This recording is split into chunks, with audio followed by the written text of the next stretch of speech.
Hello বন্ধুরা, নতুন একটা ভিডিওতে তোমাদেরকে স্বাগতম। জগদ্ধাত্রী ধারাবাহিকের আজকের পর্বে দেখা যায় যে দুর্গা সবাইকে মারতে থাকে আর বলে আমি তোদের কাউকে ছাড়বো না। আর দুর্গা সানভিকে দিয়ে ফোন করায় স্বয়ম্বুর কাছে আর ওখানে চলে আসতে বলে। তখন ফোন করে টিটু আর দুর্গা টিটুর ফোন রিসিভ করার আগে সেটা গুন্ডাটা কেটে দেয়। আর স্বয়ম্ভু এসে ওই নাম্বারটা দেখে বলে আমি ওকে চিনি, ও হচ্ছে তুষারতীর্থ তেলবর্তের ছেলে, ওর সাথে তোর মায়ের অনেক শত্রুতা আছে।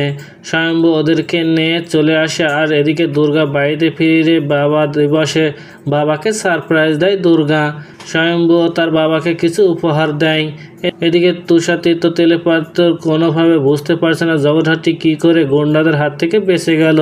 টিটু বলে আমার জীবনটা নষ্ট করে দিয়েছে ওই জগদ্ধাত্রী, আমি ওকে কোনোভাবে ছাড়বো না, ওকে শেষ করে দেব। এদিকে দুর্গা ফোন করে টিটুর কাছে আর তাকে এমনভাবে কথা বলে যেন দুর্গা তাকে ভালোবাসে, কিন্তু দুর্গা যে তার থেকে তথ্য বের করার জন্য এসব নাটক করছে সেটা বুঝতে পারছে না টিটু।